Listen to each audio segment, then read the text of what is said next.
So growing up, almost every story that I heard and almost every film that I saw, everyone seemed to end up living happily ever after. Well, everyone except the bad guy. And it left an impression on me. I thought doing good and being good or having good intentions was all it took to live happily ever after. But today, I know that is not the case. There is a lot more involved in securing our happily ever after. My name is Tolola Falashe, and this is the Berean Workshop. Everyone I know wants a happily ever after, but very few find it. Many will argue that it does not even exist, that it is a myth, but not Jesus Christ. He doesn't believe that. He asserts that happily ever after is achievable. Let me explain.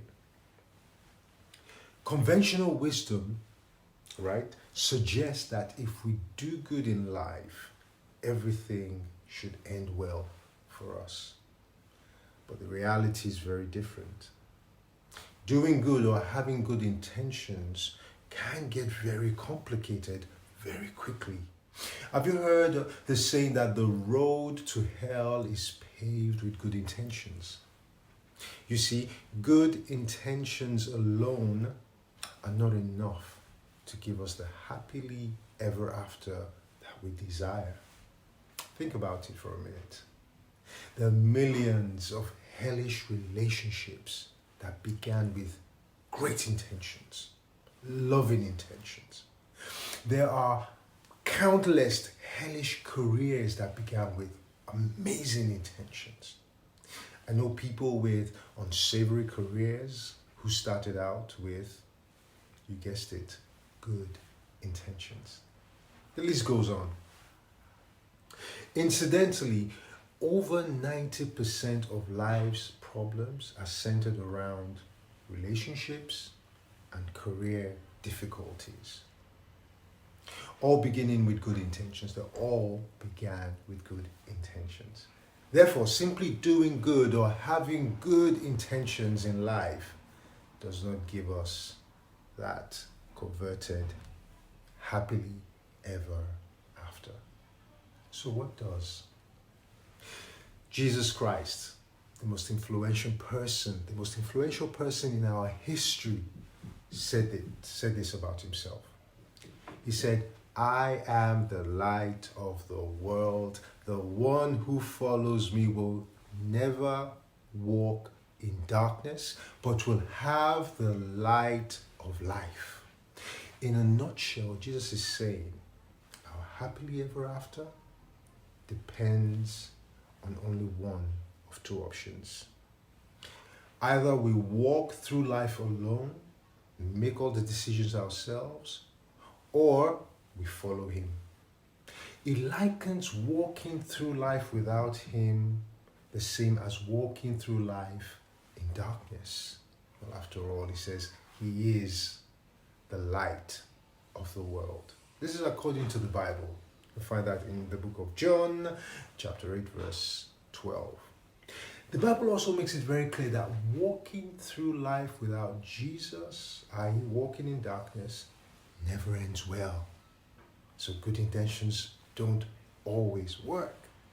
Proverbs 14 and 16 states that there is a way that seems right to a person, but its end is the way of destruction.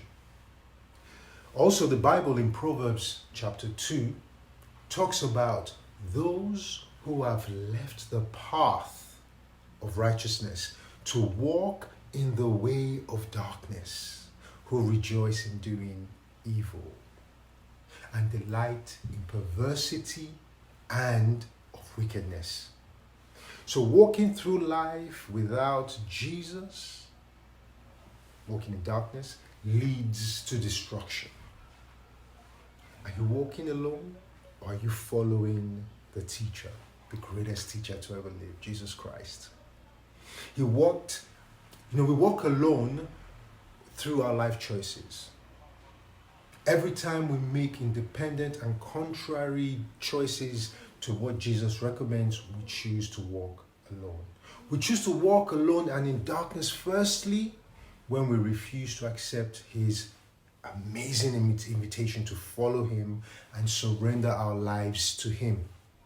We choose to walk alone and in darkness every time we refuse to honor his words. We choose to walk in darkness and alone every time we refuse to do or go the extra mile when our hearts prompts us to. We choose to walk alone and in darkness every time we do not forgive those around us, those who hurt us.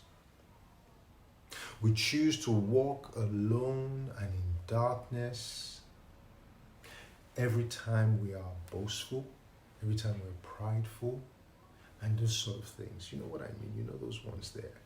We choose to walk alone and in darkness every time we judge and condemn others. Jesus tells us not to. We choose to walk alone and in darkness every time we do not honor our parents, when we do not honor those close to us. We choose to walk alone and in darkness every time we do not honor our spouses, our children.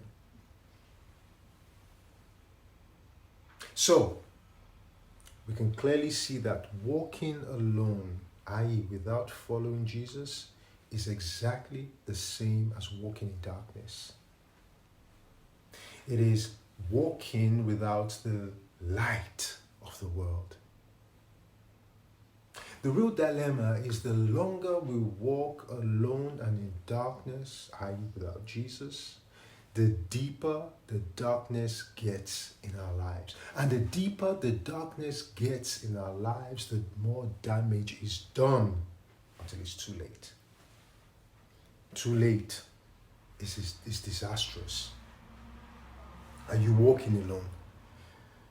Are you feeling the pangs of pain that comes from good intentions that only lead to hellish situations?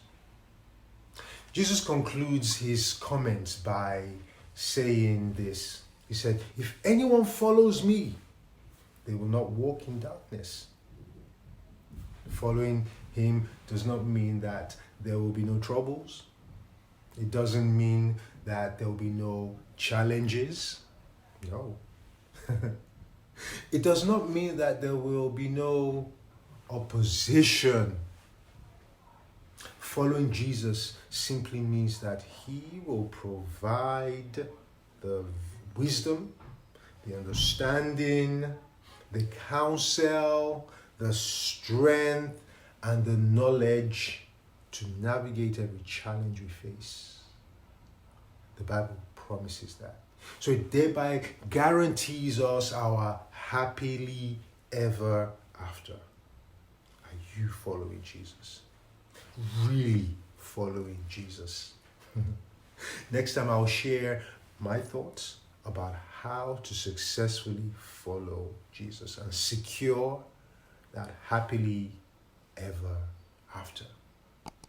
Thank you for listening.